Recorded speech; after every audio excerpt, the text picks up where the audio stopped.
Hello everyone, it's DV here, and today I have for you the slasher build. It's gonna be inspired by the classic horror movie Friday the 13th. We are going to be a feral ghoul for this one. It's not mandatory, you can definitely choose to be non-feral, but if you want the best melee damage, you have to go feral, for sure. The main weapons we'll use are going to be the machete for mobbing, and for tougher stuff we're gonna go with the warglaive. It's gonna be a high HP, high crippling and freezing oriented build. It works against pretty much anything. 1 or 2 hits and your target will be pretty much neutralized, if not dead. It's really great. I chose not to use power armor for this one, even if doing so would give us a big bonus to strength. I feel like it's more comfortable to use regular armor usually, at least outside of raids. We're gonna negate the AP cost for sprinting fully here by using a full set of runners. When you play melee, you're gonna be on the move all the time, so not using AP at all for sprinting is very welcomed. I discovered weird things by toying with this type of reductions, by the way. All of them don't work the same, I'll show you that later on in the video. It is not a raid build, as you may know, the raid is definitely not melee friendly. I will still attempt to do the raid with this build later on, but that's gonna be for another video. If I manage to do something viable with it, I'll show you, but I'm not very optimistic about that, to be honest. And yeah, the build has been done on public servers during the Burning Springs season, but I took into account the many changes currently on the PTS regarding armor and sprint speed as well. So if nothing changes too much over there, yeah, this build should be hopefully ready for the future. Let's start with the special points. We're gonna go 15 for strength, 9 perception, 10 endurance, 9 charisma, 5 intelligence, 5 agility and 3 luck. For the legendary perks, obviously taking one for the team, mandatory, all the time, everywhere, for any build. Hack and slash, because yeah, I tried it, I can't do without it anymore, it's just too good. You're gonna whack a pack of enemies like they are nothing with this thing. Doesn't trigger always, but it triggers very, very often. And after that, we're gonna have agility, endurance, strength and luck. Strength is mandatory for what we are doing here, because we're gonna go above the 15 points we already invested to get 20 base. This one is definitely the one to get, but when it comes to the other specials, you can do with any you have. Now for the perks, we're gonna start on the strength with Scattershot. Obviously, we're gonna go for a crippling build, so this one works also with melee. It's a mandatory, to be honest, it works extremely well. Incisor, rank 2 only. I tried rank 3, it's not really worth it. Rank 2 is good though. Martial Artist, to swing a weapon faster, especially the Warglaive, which is a slow weapon. So yeah, it's very welcome to be able to swing them way faster. It's definitely way more damage behind that card. Radioactive Strength, we're gonna use power attacks most of the time, especially with the Warglaive, so this one will give us pretty good results. Bone Shatterer, again, crippling build. You want this one full, for sure, it works extremely well. And Brick Wall, because yeah, for sure, not being staggered is definitely great, especially when you play melee, so definitely a mandatory one. Under Perception, Number Cruncher for sure. Our melee weapons have a big AP cost, so we're gonna get a lot of increased damage via this card. Tormentor, crippling build again, so this one you definitely want. You're gonna do also a shitload of damage in addition once your targets are crippled. Deal Sealer, we're gonna impair our enemies by crippling them, that's one impairment. Also Bleed, that's a second one.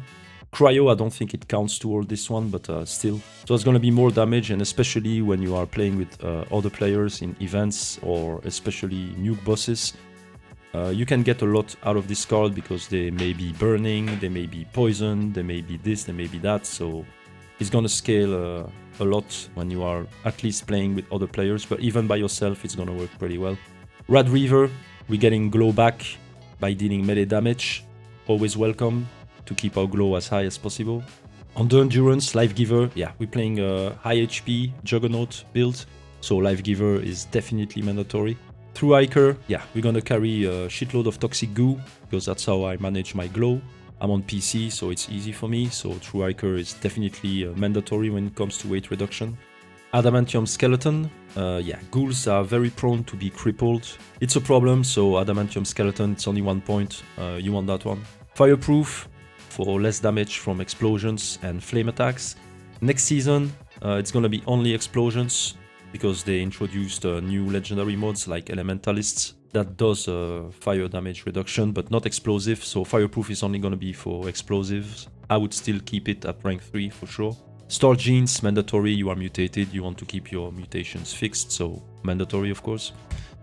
Radiation power, we're gonna expand a little bit of glow to do even more damage. I'm not gonna go without this one. If you play on console and your glow is more difficult to manage, maybe you want to remove this, but me, I go all the way with glow use for attacks. Glowing gut, absolutely mandatory. I use toxic goo. With this card, I can replenish my glow fully with 3 or 4 toxic goo. On the charisma, we're gonna go with Party Boy. I don't use that one very often, but we're gonna use whiskey for more strength.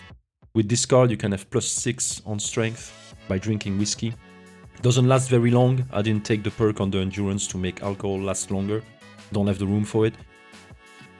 With this one, you're gonna take whiskey probably before a boss fight or something. As soon as you start eating the boss, you take 1 whiskey real quick. That's gonna give you more damage. Strange in numbers, pretty much a mandatory card on the charisma for any build. Feral presence, it's pretty much a better suppressors, but only for ghoul and feral.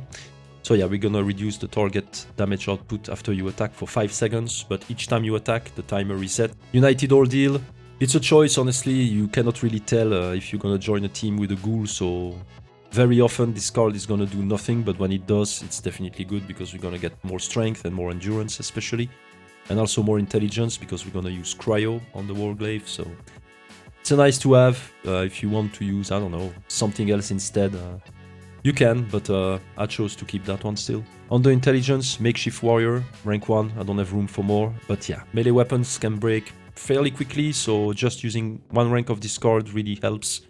I have a tendency to repair my weapons at the workbench to 200% condition with this build, but yeah, you might want 1 point here at least. And if you don't want to use, let's say, United Ordeal, for example, you can put max rank in there. That's gonna help the cryo damage as well, since you're gonna have more intelligence. Cryologist, yeah, as I just said, we're gonna use cryo on the warglaive to freeze enemies, so we want more damage out of this as well. And good with salt, as always. I'm a carnivore, carrying a lot of food at all times, so good with salt is one of my go-to for any build. On the agility, we're gonna have packing light for AP regen. We're gonna need AP regen, so in between each hit you go for with the warglaive especially, you want your AP to go back up. Evasive, why not, right? It's a pretty good perk, more evasion. Adrenaline, mandatory on any build, no questions asked. Jaguar speed, that's for next season, because as you may know or not know, the sprint speed cap is going to be raised from 120% to 150%. So once this happens live, this card is going to be used, and that's going to bring us to 145% sprint speed, because I have also the mutation Speed Demon. So yeah, this card does absolutely nothing right now live, but next season it will. Action Ghoul, I had room for 1 more AP regen perk here, so I took Action Ghoul. Action Boy or Girl is the same. Hyper Reflexes, more evasion when your glow is high. And on the luck, Bloody Mess, yeah. When you play melee, this one is really fun. You're gonna go for multi-kills with this one, and since we took Hack and Slash also as a legendary perk, you're gonna have that type of effect, area of effect type of damage very, very often. It's only 1 point, you want that one. Ricochet, more deflection. Class Freak, as always, when you are mutated, you want to negate the negative effects. Not negate them fully, but at least reduce them by a lot. Mandatory on any build. Junk Shield, for just a little bit more damage and energy resistance. And Faulty Spots, because yeah, it works also on melee, as long as you hit the weak points, of course. But yeah, we're gonna hit the head, at least on bigger enemies with the warglaive most of the time. So this one is also a very good one to have. And yeah, that's all for the perks. Now for the weapons, our first weapon is gonna be the machete. It's gonna be a Juggernaut, Heavy Hitters, Glowing, and Encirclers. I decided to go Juggernaut for this build because Furious and Pounders, honestly, that don't work as well as it should. You're gonna lose your stacks extremely fast, and if you go the other way around, you're not gonna build stacks possibly fast enough as well. I would not suggest to use Furious on classic melee, honestly, it's not good. I tried for a long time, but in many situations my stacks were just disappearing, vanishing to 0 all of a sudden, for reasons that I really cannot fully explain. So it's a waste of time and a waste of damage, if you ask me. So since we go for a Juggernaut type of build with fairly high HP, Juggernaut is definitely the effect you want. At least here, as you can see, Most of the time I have 69% damage. That's without the best food buffs as well. So you can expect to go a little bit above that, in the 70s at least, if you use the best food. Better have roughly 70% more damage at all times than maybe 95, and most of the time 0, to be honest, with Furious. So that's the choice. Heavy hitters, because yeah, I'm gonna use power attacks most of the time. Glowing, this one is great for such weapon, because we're gonna go for one-shots with this one on smaller and medium mobs. So we're gonna get our glow back and even make some glow almost with this one. But the condition is you need to kill your targets in one shot. Encirclers, because I never tried this one, and since I don't use ponders, I tried this one. Plus 10% damage for each combat target around you, up to 50%. I know the area of effect of this is very small, but still, why not, right? And for the mods for this weapon, there's not a lot of choices anyway. You have only 2. It's either Serrated Blade, as I use here for more bleed damage, or the Sacrificial Blade mod. Does poison damage in addition, but most creatures are immune to poison, so it's not really useful, and I'd rather have more bleed damage from this mod, Serrated Blade. Now for our second weapon, which is the Warglaive. Here the effects are gonna be Juggernaut, Heavy Hitters, Barbarian and Bullies. Juggernaut for the same reasons as for the Machete. Heavy Hitters, also same reasons. Barbarian, because you have a choice here. Either you go for 3 strength, or you use Barbarian, and it can go up to 10 if you are on a kill streak. I think it's the better choice to use Barbarian, really.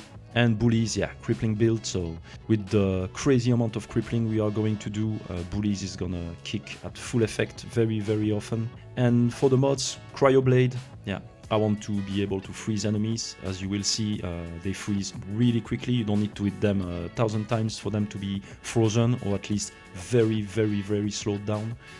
Definitely a good choice, Cryo, on that one. And plus we have the bleed damage as well.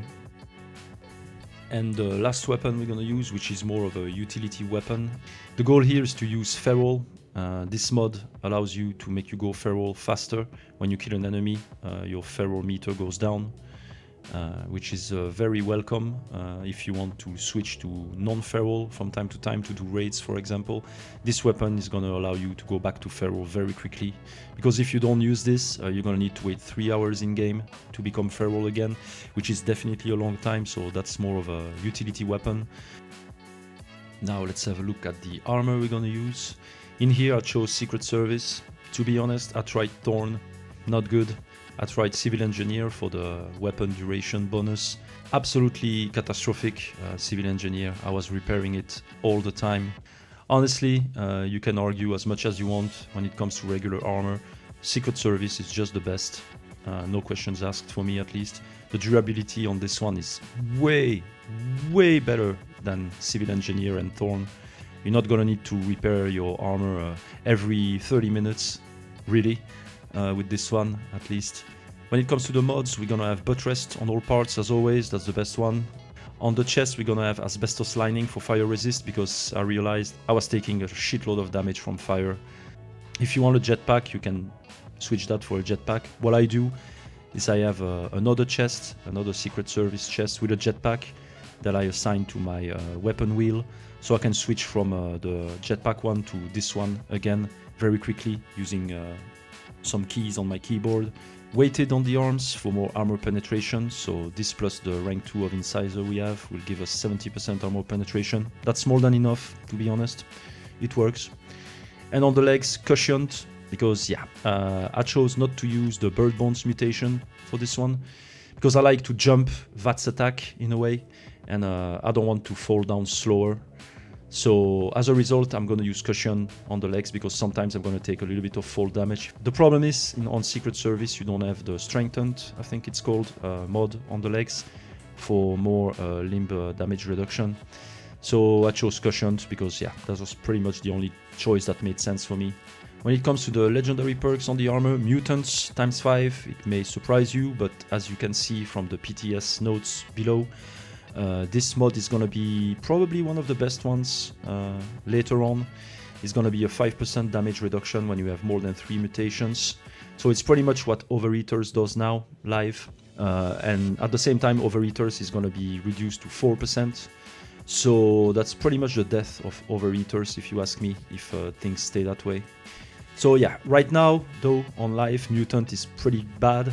Of course, having plus 10 damage and energy resistance on each piece is really not good. But for next season, it's going to be pretty good if nothing changes. On the second star, I'm going to have 4 times strength, because of course melee. I chose not to go for endurance here, even if we play Juggernaut, because you're going to get more damage out of 4 pieces of strength than 4 pieces of endurance on that one. And also 1 piece of Elementalist, because I need a little bit of elemental resistance, to be honest. A little bit of poison resistance, especially. Just in case, because poison can really do a lot of damage to me if I have 0. Once the new changes appear on live, because yeah, as you can see again from the PTS notes, it's going to be increased from 5 to all resistance to 25 next season, hopefully, if it doesn't change. So that's going to be pretty solid, I would say. Just 1 piece is enough. We'll see how it goes next season. On the third star, we go the Juggernaut route with LT. That's going to give us plus 100 HP. That's a good one. If you really want to use weight reduction, you can put weight reduction legendaries instead, but me, I go that way. That's going to give me more damage with Juggernaut and also being more tanky in general. And the last one is going to be a full set of runners. As I said before during the intro, runners can allow you, if you have a full set, to completely negate the AP cost while running. So we're not going to use any AP while running, which is absolutely amazing for that build. And yeah, that's all for the armor. Now let's have a look at the AP cost reduction weird findings. So here we are at the White Springs Mall to test a little bit this AP cost reduction thing that I talked about in the intro. So here I am right now with my full set of runners. If I sprint, as you can see, my AP doesn't move at all, which is pretty great. So yeah, when it comes to the runners mod, you can definitely add the numbers together to get 100%, which is going to be a real 100% reduction of your AP cost, meaning you're not gonna consume any. But now, if I remove one of these, it should be 80, right? So if we run, we see a little bit of AP consumption. Up until there, makes sense. But now let's say we remove Hyper Reflexes and we put Marathoner, which is 40%. If you add the numbers up, that should be 120%, right? So that should be also no consumption. I still consume less, of course, but I still consume something. So there's something wrong here, or maybe it's intended, I don't know.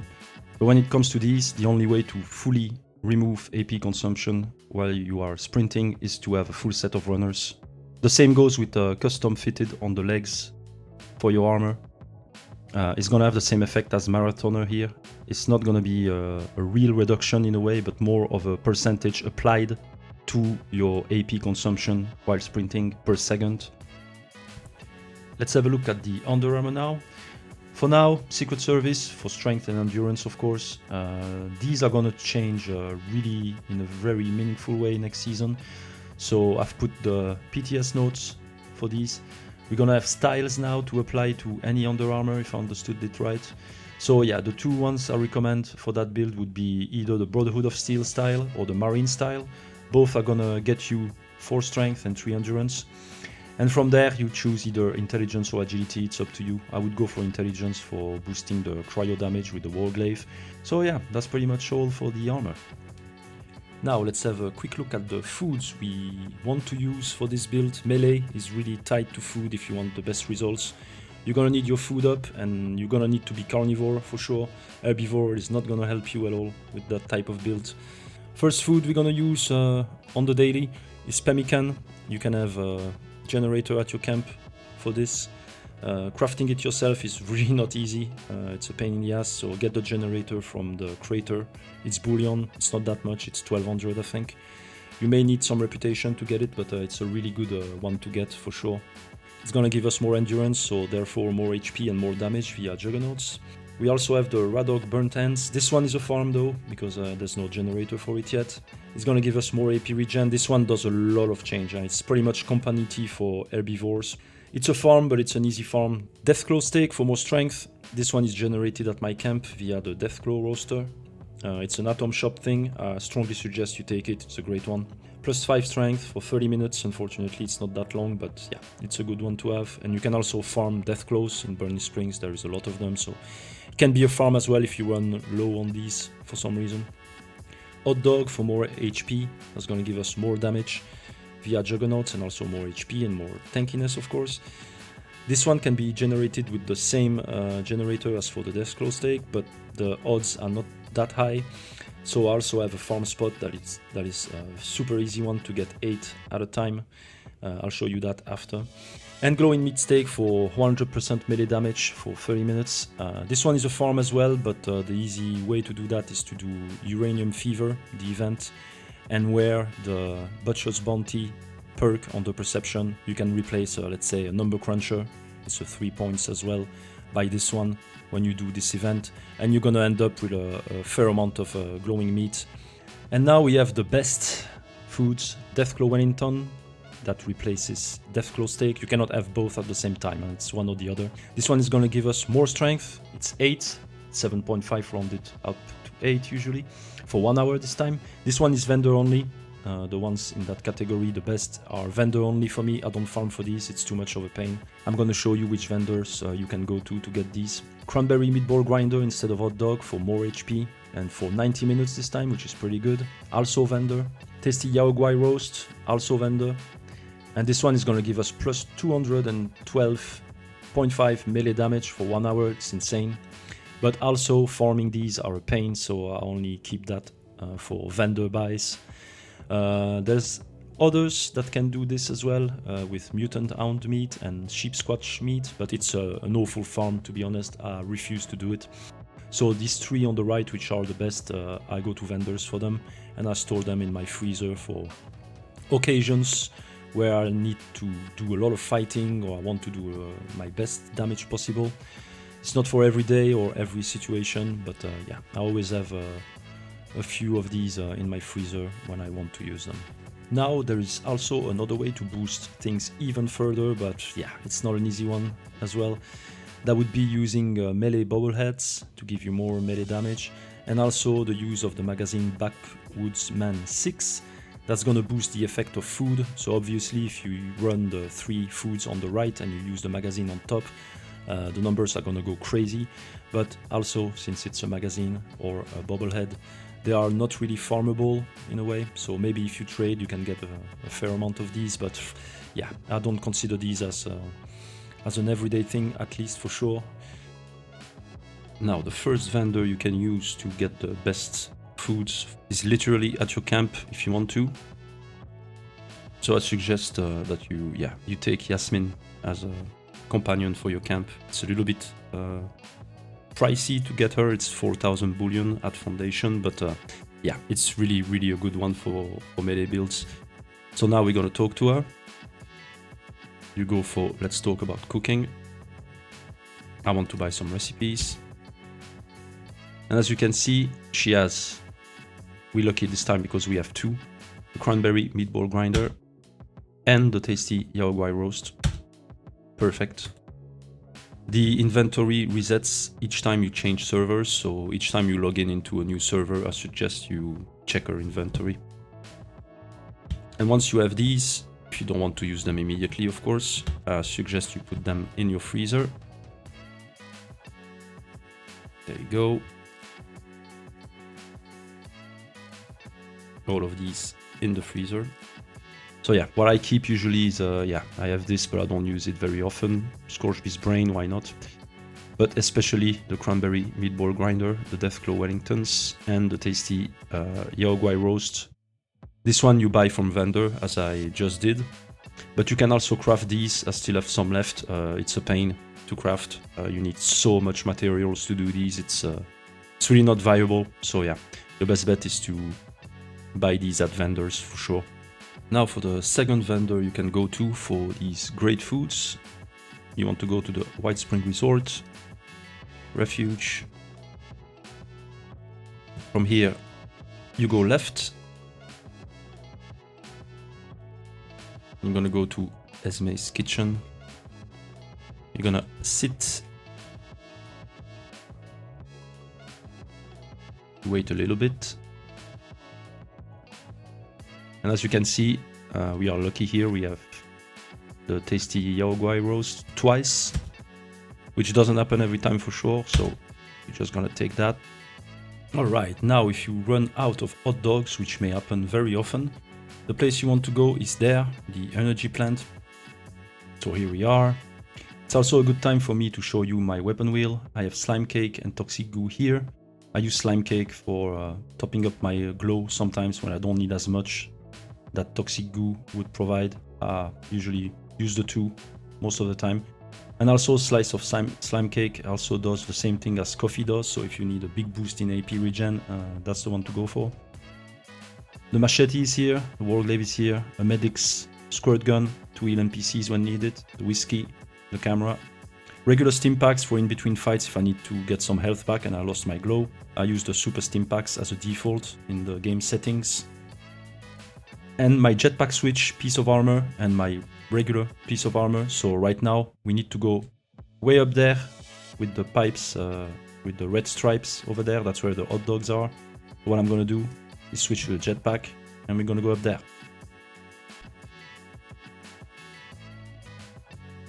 Alright, so we are up there. There's plenty of scotch as usual. What you want to look for is the teddy bear hot dog party, which sounds very... There's also a magazine spawn here sometimes, which is good. And here, yeah, you're gonna get plenty of hot dogs, pretty good. Now, for your whiskey needs, you want to go to the White Springs Mall. And you want to check out the Raider vendor. And as you can see here, he has plenty of whiskey. It's not always the case, but when you see 45 whiskeys, you just take the whiskeys. So you have plenty of whiskeys, which is good. Alright, let's have a look at the stats now. As you can see, we have around 600 in damage and energy resistance. I'm not putting that much effort to raise these numbers up anymore because the reality is above 500, honestly. The difference is extremely minimal. So I don't push these too far anymore. I don't use perk points for this. 600 is plenty already. It's more than enough. We have 5 on poison and cryo resistance. This is going to be more later on with the next update if nothing changes. That's going to be 25 instead, so plus 20 on these two, and fire as well. I have more on fire because I have asbestos lining on the chest. All rad resistance is 300. It doesn't matter. I use toxic goo. So if you are playing with a controller or you are on console, I suggest you choose combat armor, heavy combat armor, which has 0 radiation resistance. It's a pretty good armor, to be honest. You're gonna have pretty good resistances with that one as well.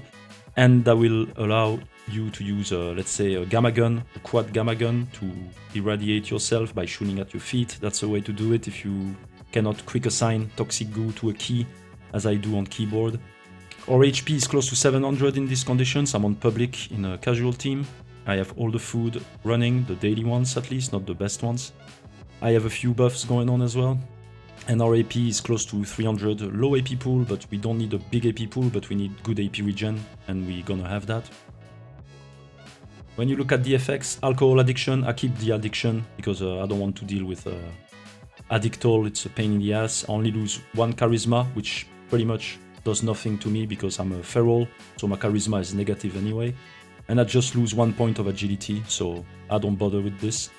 And it's even a good thing because at least when I look at my screen here at the bottom right, when the little glass is in red, that means I'm not on whiskey, so that's a way for me to tell if my whiskey is still active or not. So it's almost useful to be addicted, to be honest, in that case. Now, for the buffs. We have the max HP increased by plus 20, it's plus 100. That's the healthy mods we have on our armor. There's a display bug here currently. We have the regular casual team bonus, of course. Elementalist, that's going to be plus 25 in there. Oh, it's damage and energy as well. I didn't know about that. I thought it was only fire, poison, and cryo. That's going to be plus 25 with one piece next season if the PTS stays the way it is. I always take the endurance boost with the exercise bike at my camp. Intelligence boost and luck boost, they are instant, why not? Mutants, yeah, it does that for now, but next season is going to be way better. The strength boost with the bench at my camp as well, and the well-tuned music instrument buff from the camp. This one, honestly, take it every time. It's gonna help with the AP regen because yeah, we still need a good AP regen for this one, even if we don't use VATS. Of course, we are feral, so our charisma is down the drain. We lose a tiny bit of endurance here, which is sad. A little bit of HP as well, and max AP as well, but yeah, that's what you need to do with to get the beautiful 150% melee damage. And of course, the awful gun accuracy penalty. That's the problem with Feral. It's a very specific build, let's say, right? You lose a fair amount of stuff, but you get the awesome melee damage bonus for sure. Now the food, these are the basic ones, I would say, on the daily, as I call them. The soft shell meat for more AP, Deathclaw steak for more strength, the glowing meat steak for more melee damage, the hot dog for more HP, Myrog jerky, damage resist, pemmican for endurance, Radog burnt hands for AP regen, this one is really important. Rat steak for perception, doesn't help us in any way, but I'm used to take it, so I take it. Rat scorpion kebab, there's plenty of rat scorpions in Burning Springs, so you're not gonna run out of these. You need salt as well, I think, to craft this one. Rabbit skewers for more luck, why not? I still have some slime cake up. That does nothing because my charisma is down the drain anyway. Carry weight with smoked Myrog fillet, and squirrel on a stick for more agility. The mutations, pretty much the usual for me, but with some differences this time. Adrenal reaction, carnivore, eagle eyes, egghead. I don't have bird bones, I said it before, I want to jump attack enemies and I want to fall down at normal speed and not being slowed down. So for once, I'm not gonna use bird bones. Herd mentality, marsupial, scaly skin, speed demon. And then the melee ones, let's say. Talents. I play choo-choos also with that character, so I need talents because unarmed damage and choo-choos work together. But if you don't need this one. Twisted muscles, of course, for melee, more melee damage, more limb damage. A little bit less gun accuracy, but since we are feral, it doesn't matter. We are absolutely atrocious with guns anyway. And unstable isotope, because why not deal even more damage to melee attackers? Why not, right? Now, the perks. Cryologist in that setup, 30% cryo damage, not that bad. Evasive, a little bit more evasion chance. It's not super high because our agility is not that high, but yeah, still something. And United Ordeal, which is on. I have a ghoul in my team, so that's super nice. The special, we have 43 in strength in that configuration. Pop a whiskey and you're gonna be at 49. Pretty great. If you use Deathclaw Wellington, that's 3 more, so you can definitely reach 50 plus with this. Perception, we don't care really. Endurance 28. Charisma down the drain, doesn't matter. Intelligence 24, agility 21, and luck 18. So yeah, not too bad, not too bad. Okay, here we are at the Dino Park. We start to clean the ghouls with the machete, so we don't use too much glow. We get some back.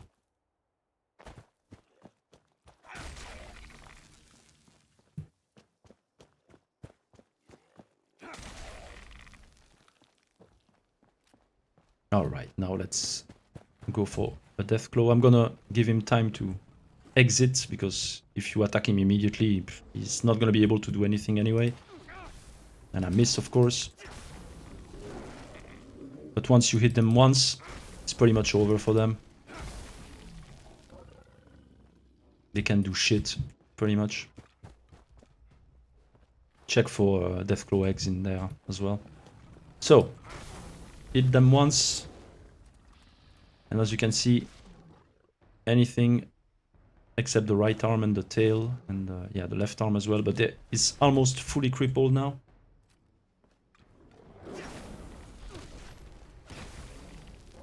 So yeah, not really a problem for sure. Deathclaw eggs, don't forget to check. But you can also obviously attack them immediately. And in that case, it's even easier. So yeah, definitely not a problem. Alright, let's see how we do against an Ogwa now.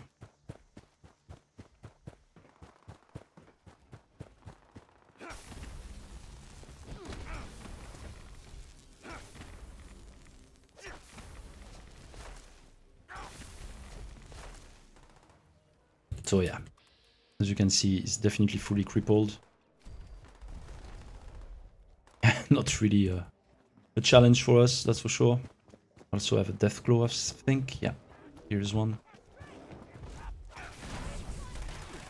Here we have Bloody Mess that triggered, and here probably I can slash, so everyone is dead except the death glow.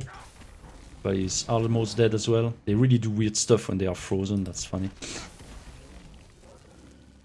Yeah, not much of an issue for sure. Alright, let's see how we do against Myra Queen. Try to avoid the poison because it's still pretty dangerous, to be honest. And here you just want to go in. Don't overthink it because you're not gonna hit the weak spots anyway. And you just mash the beast. You go in almost. And I think the bleed damage is gonna do the job.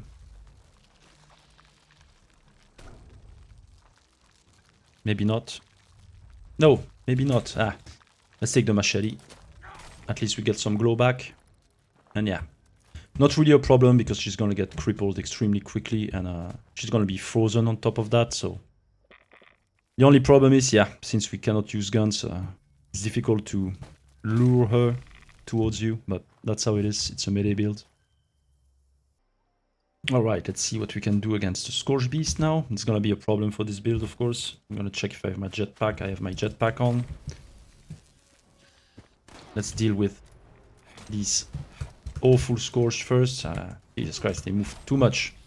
Shouldn't move that much.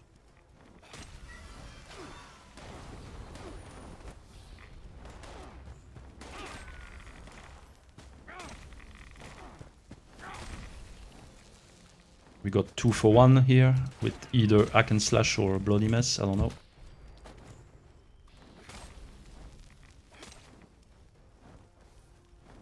Alright, let's see if we can reach her in a way. No, I thought she was about to land. That's not the case. So yeah, Scourge Beast, of course, melee, you know. That's a problem. Especially if she goes away that far.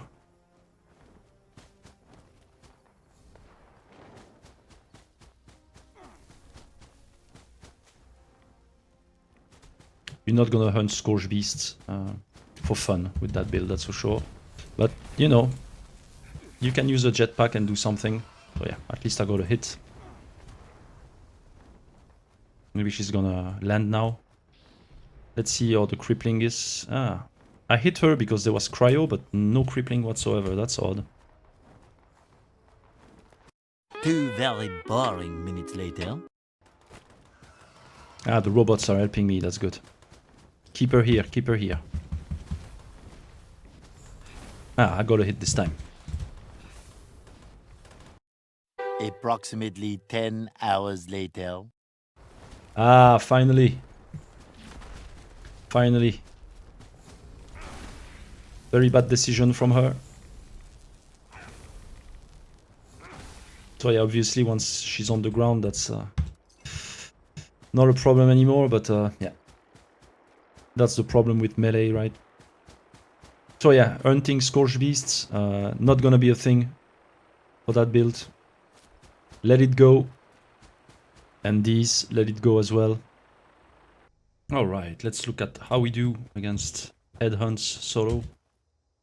I'm gonna clean the area first. When I play the machete like that, I'd rather be in third person, to be honest. It feels easier for me to hit my targets with the machete, while running at least. And one of the things you can do with VATS is such things. You can lock on enemies like that, which are out of reach technically. For these in power armor, you want the Warglaive, definitely. But yeah, VATS can be very useful to do jump attacks like that, for example. This one is gonna bleed, no problem.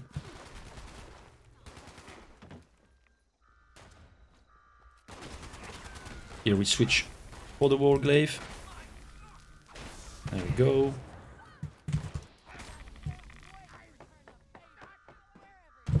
Is that it? No, there's more. Yay, great. Let's clean the whole place up, right? That's a good way to demonstrate how the machete works.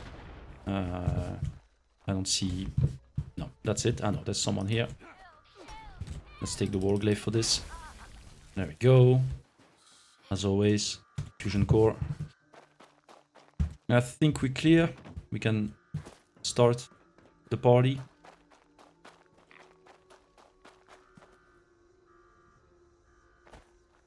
Yeah, of course, no jetpack, so that's that. And also, my weapon's about to break. Usually I repair them at the workbench, but yeah, I always have a few repair kits to repair my weapons on the go, just in case. Let's see how we do, and who do we get? Oh, it's the worst of them all. So yeah, here, you want your goo up. As you can see, we hit all of them at once. Yeah, here, it's Karen. It's the absolute worst.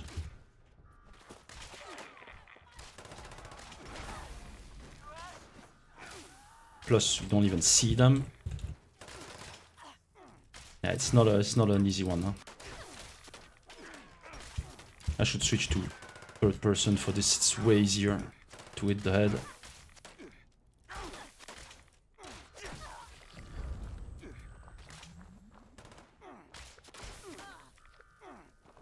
Ah, come on, dude.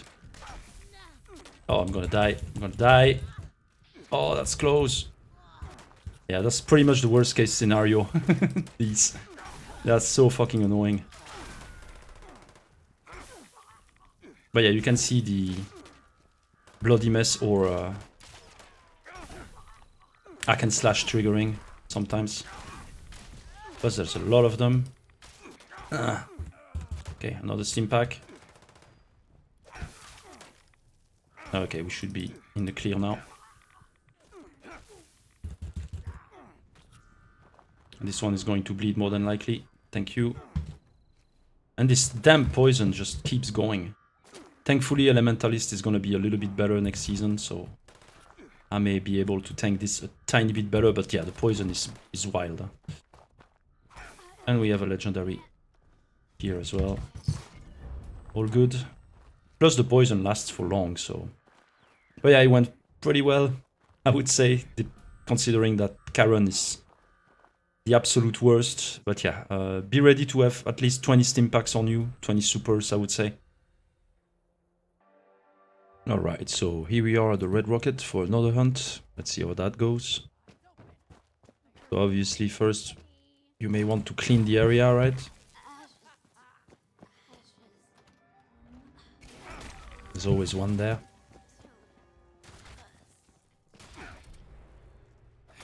That's embarrassing.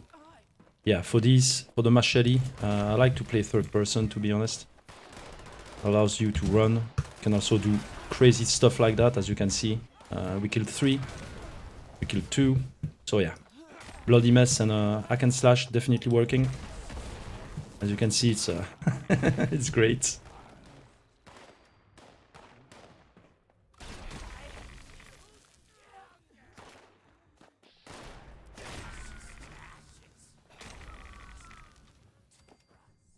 Alright, I think we are almost in the clear. It's probably the good old Wendigo in there. And I missed, of course. Shame. Okay. Now.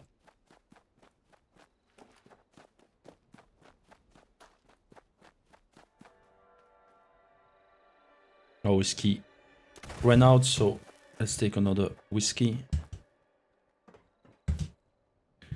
And this time we have the Black Horseman. Yeah, for this you want to switch to first person for sure.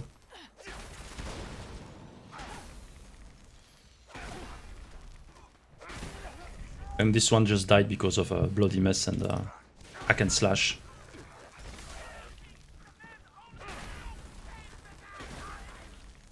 So yeah, not really a problem.